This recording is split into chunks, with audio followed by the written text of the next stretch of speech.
रसूल करीम ने उम्मत को बताया जो रब का बंदा कहलाने में मजा है ना, वो किसी और चीज में नहीं है। मालिक मुझे अपना बंदा या अबदी बंदा कह के बुला, तेरा बंदा कहलाने में जो मजा है, आजिज़ी इनकिसारी, ये इंसान को बड़ा नवाजती है। मेरे भाइयों, जिंदगी में हर किस्म का तकब्बुर, वो ओहदे का हो, वो इल्म का हो, वो दौलत का हो, वो समझदारी का हो, वो ऊंची बरादरी का हो, कोई भी तकब्बुर हो, नबी पाक ने हद बंदी कर दी। फरमाया राई के दाने के बराबर भी अगर तकब्बुर हुआ, राई के, पता है नबी पाक अलैहिस्सलाम को अल्लाह ने अकल कितनी अता की। हजरत वहाब इब्ने मुनब्बे फरमाते हैं अल्लाह ताला ने अकल का 1000 हिस्सा किया है, एक हिस्सा अकल अल्लाह ने सारी दुनिया को अता फरमाया। उसी से डॉक्टर हैं, उसी से इंजीनियर हैं, उसी से साइंसदान हैं, उसी से उलमा हैं, सब उसी से बने जो एक हिस्सा अकल अल्लाह ने दुनिया में नाजिल की। फरमाया बाकी 999 हिस्से अकल के अल्लाह ने अपने हबीब को अता फरमाया सल्लल्लाहु ताला अलैहि वसल्लम। लेकिन इसके बावजूद हुजूर सहाबा से मशवरा करते और उनका मशवरा कबूल करते। जंगे ओहद में नुकसान हुआ, क्यों? हुजूर का मशवरा दे था कि मदीना शरीफ के अंदर रह के जंग लड़नी चाहिए, और सहाबा जोशे जज्बात में थे, जोशे जिहाद में थे। कहा हम अंदर रह के क्यों लड़ें, वो समझेंगे ये अपने घर में मैसूर हो गए, बाहर निकल के जंग करेंगे। अल्लाह के प्यारे रसूल सल्लल्लाहु ताला अलैहि वसल्लम ने अपनी राय को छोड़ा, सहाबा की राय को इख्तियार फरमाया। अगरचे बज़ाहिर नुकसान भी हुआ, लेकिन कुल अक्ल रखने के बावजूद भी मदीने वाले महबूब ने सहाबा की राय को कबूल किया। ये क्या है? ये सरकार की आजिज़ी है, मशवरा कबूल करना, किसी और की बात भी सुनना। और सुनो ना यार, ये मेरे नबी पाक की शान है कि कायनात में नबियों के इमाम रसूल पाक हैं। पर किसी ने हुजूर से कहा या खैरुल बरिया, हुजूर ने फरमाया मुझे ना कहो, ये तो हजरत इब्राहीम का लक़ब है। एक मकाम पे कहा मेरी और जनाब मूसा की शान का मुकाबला इस तरह ना कराना कि हजरत मूसा की शान गोया घटे। रसूल पाक ने हजरत ईसा का मर्तबा बयान किया, जनाब यूसुफ का मर्तबा बयान किया, हजरत सिद्दीक की शान बयान की, सैयदना फारूक की अजमत बयान की, हजरत उस्मान को हया वाला कहा, मौला अली की अजमतें बयान की। नबी करीम अलैहिस्सलाम ने जनाब अम्मार इब्ने यासर की शान बयान की, अबू उबैदा बिन जर्राह को अमीन उम्मत कहा। और करीम ने फरमाया बिलाल क्या अमल करते हो? या रसूलल्लाह क्या हुआ? फरमाया मैंने तो मेराज की रात जन्नत में भी तुम्हारे चलने की आवाज सुनी है। ये अजमतें बयान करने का तरीका मेरे नबी पाक का। तूने हर शख्स की किस्मत में ये इज्जत लिखी, आखिरी खुतबे की सूरत में वसीयत लिखी। हुजूर ने कहा यतीम की परवरिश करोगे तो ये मिलेगा, बेवाओं का ख्याल रखोगे तो ये मिलेगा, मिस्कीन को ये मिलेगा, उस्ताद की ये शान, बाप की ये शान, बेटी की ये शान। नबी पाक तो अजमतें देते, दूसरों का मकाम और मर्तबा सबसे बड़े होकर।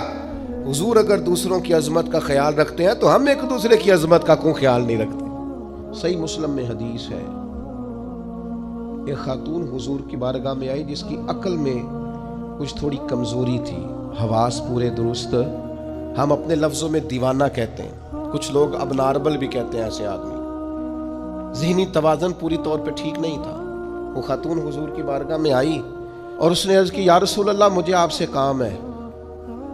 तो नबी पाक अलैहिस्सलाम ने फरमाया तो मदीने की जिस गली में कहेगी मैं खड़े होकर तेरी बात सुनने को तैयार हूँ।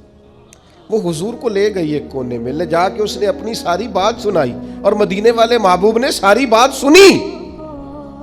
एक तरफ शान ये है कि महबूब मेराज की बुलंदियों पर अल्लाह के कुर्ब खास में बैठे हैं, और दूसरी तरफ हाल ये है, आज ये है कि एक वो उम्मत की खातून जिसका ज़हनी तवाज़ुन ठीक नहीं है, मदीने की गली में खड़े होकर करीम उसकी बातें भी सुन रहे हैं। जब अल्लाह ताला शाने अता करे, बुलंदियाँ अता करे, तो फिर इंसान को थोड़ा सा समझना चाहिए। अच्छा, एक वक्त ऐसा आता है जब कुछ लोग बंदे को तकलीफ देते हैं, फिर एक टाइम ऐसा आता है वो तकलीफ देने वाले उसके सामने आके बैठ जाते हैं, आजिज़ी करते हैं। मक्के वालों ने बड़ी तकलीफ दी, फिर बदर वाले दिन वो काबू आ गए, गिरफ्तार हो गए। अब आपको पता है बंदे के जब वो बंदा काबू आ जाए ना, जिसने तकलीफ दी हो, तो लोग दांत पीसते हैं, शदीद गुस्सा करते हैं, आया ना मेरी दाढ़ के नीचे, अब देखना मैं हशर क्या करता हूं। सख्त तरीन सजा देने को जी चाहता है, लेकिन मक्के वाले कैदी बन के आए तो नबी पाक ने ना उनकी आंखें निकाली, ना कान काटे, ना कत्ल किया, बल्कि मामूली सा फिदिया फरमाया ये दो जुर्माना और जाओ। और सहाबा से कहा इन कैदियों को अपने अपने घरों में ले जाओ और इनकी खिदमत करना। वो कैदी बताते हैं कि कुर्बान जाएं इस हुस्ने सलूक पर कि जिनके घरों में हम कैदियों को रखा गया था वो खुद खजूरें खा के गुजारा करते थे, हमें खाने खिलाया करते थे, खुद खजूर पानी पर गुजारा करते थे। एक शख्स उनमें था, अबू इज़ा उसका नाम था, वो शायर था। उसने नबी पाक अलैहिस्सलाम की खिदमत में अर्ज की, या रसूलल्लाह मेरी 5 बेटियां हैं, मैं फिदिये की रकम भी कोई नहीं दे सकता, अगर आप मुझे वैसे ही आज़ाद कर देना तो ना आज के बाद इस्लाम की मुखालफत करूंगा ना किसी और को उभारूंगा। ये 5 बेटियों की बात करने वाला बंदा ये पहले तलवार लेके आया है मुसलमानों के खिलाफ लड़ने, ये फूल लेके नहीं आया, ये तलवार लेके पहले लड़ने आया है। अब जब काबू आ गया तो क्या कह रहा है, मेरी 5 बेटियां हैं। तो सवाल ये खड़ा होता था कि भाई जब तू मुसलमानों के खिलाफ तलवार लेके निकला था, नेज़े लेके आया था, असलहा बांध के आया था, तब तेरी 5 बेटियां नहीं थी। काबू आ गया तो कहते 5 बेटियां और मैं फिदिया भी नहीं दे सकता, जुर्माना भी नहीं दे सकता, आजाद कर दे।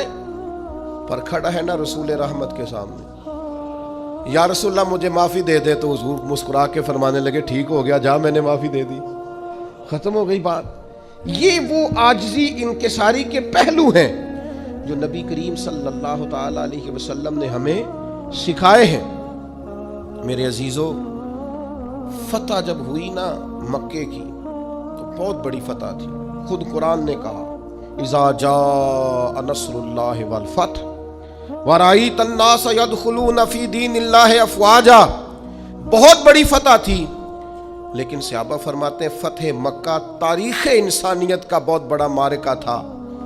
पर हमने ये हाल देखा कि नबी करीम अलैहिस्सलाम जब मक्के में दाखिल हो रहे थे तो स्याह रंग का इमामा बांधा हुआ था और गर्दन झुकी हुई थी, और इतनी गर्दन मुबारक झुकी हुई थी कि लगता था ऊंट के कजावे से जा लगे। आजिज़ी से, इनकिसारी से, जैसे जैसे फल लग जाता है दरख्त वैसे वैसे झुक जाता है। तो जब अल्लाह तबारक व तआला किसी शख्स को उरूज दे, हालात अच्छे करे, तो फिर उसे क्या करना चाहिए?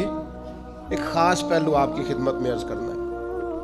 कुछ लोगों से ना लोग प्यार करते हैं। वो चिरागे गोलड़ा ने कहा था, खुदा का शुक्र ज़माने की कदरदानी है, हम जवान भी ना हुए थे कि पीर कहलाए।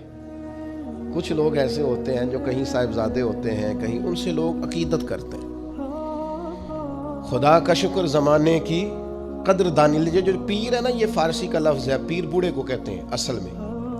हमारे उर्फ में पीर रहनुमा को कहते हैं, लेकिन पीर बेसिकली बूढ़े आदमी को कहते हैं। तो पीर नसीरुद्दीन कहते हैं कि खुदा का शुक्र ज़माने की कदरदानी, हम जवान भी ना हुए थे कि पीर कहलाए। ऐसा होता है कई दफ़ा।